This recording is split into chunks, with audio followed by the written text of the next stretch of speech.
Bonjour tout le monde, merci pour votre fidélité, vous êtes les bienvenus. Aujourd'hui, nous allons voir la fonction date de Microsoft Excel.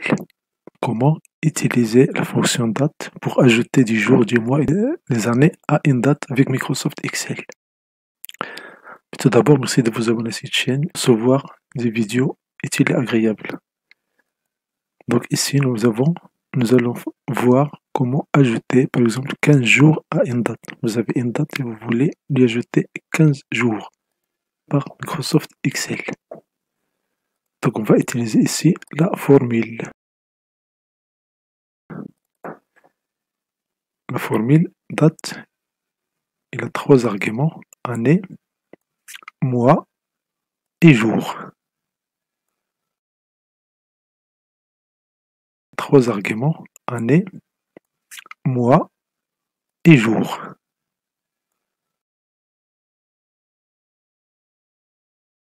La formule date, trois arguments, année, mois et jour. Donc, jour, c'est là qu'on va ajouter 15 pour avoir 15 jours de plus. Et voilà, ça donne le résultat 16. Donc, ce 15-là, c'est le nombre de jours qu'on va ajouter à la date initiale. Donc, ce 1 plus 15, il me donne 16.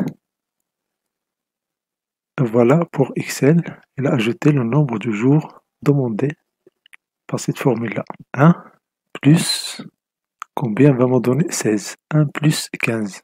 Parce que j'ai ici 15 jours. Si j'avais 10 jours, je vais avoir 1 plus 10. Donc ce 1-là, quand on va l'ajouter, 15 va me donner 16. Et voilà comment on a ajouté le nombre de jours.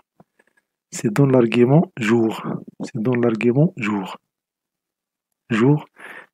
Mais remarquez que l'argument mois n'a pas changé.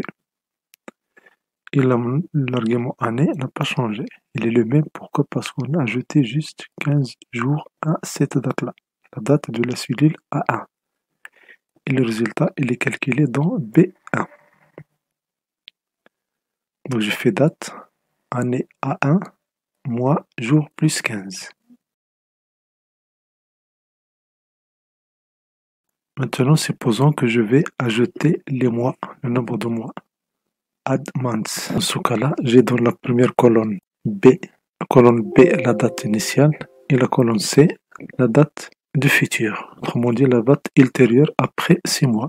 Après avoir ajouté 6 mois. Donc, on va essayer de trouver la formule de Microsoft Excel pour remplir la colonne C. La valeur qui est dans E1, c'est 6. Ça veut dire 6 mois. On va ajouter 6 mois à chaque date de la colonne B. Donc, voici la formule. Date, année B3, mois B3 plus E2. Et voici la formule. Et le jour, c'est le même jour pour les deux. Le nombre de jours, c'est le même pour les mêmes dates. Bien, les dates de B3 et C3. Premier argument, je prends l'année B3. C'est le même. Parce qu'on n'a pas ajouté des années. Mais dans le mois, on a ajouté ce qui est contient dans E1. Ce qui contient dans E1, je l'ai ajouté à le deuxième argument. L'argument du mois, bien sûr, le jour, je n'ai pas ajouté le nombre de jours. Ici, vous voyez ici, cette valeur-là, dans la cellule E1, 6, c'est ici, je vais ajouter un B3. Donc l'argument va être le mois plus E1. Mais le jour, ça reste le même. Le jour, c'est le même. Et l'année, c'est la même. Mais le mois, j'ai ajouté E1.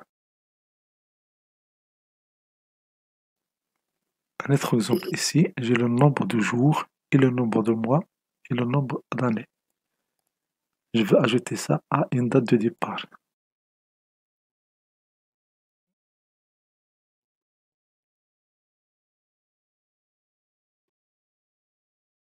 La solution. Donc je fais date, Premier argument, c'est année. Je passe à la barre du formule, je fais année. Attention, je dois donner les arguments. Donc ici, E3, je vais ajouter combien? Je vais ajouter le nombre Z, qui est I2. Ça, c'est pour les années. Point virgule.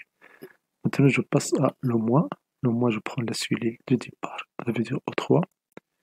J'ajoute Y. Ça veut dire H2. Point virgule. Maintenant, le nombre de jours. Je passe à la suite de départ. O3, je vais l'ajouter X. Ça veut dire G2. Et voilà la formule. J'ai le premier argument, c'est année. Et le mois et le jour. Quand je valide, je vais voir le résultat. Et voilà. Si je change, je fais une autre date, je fais par exemple 14 de 2003, immédiatement le résultat va changer. Ça veut dire la formule, elle fait bien son travail. Si je fais 8-8-1988, j'ai ici 22 octobre 1991. Et voilà, ça marche.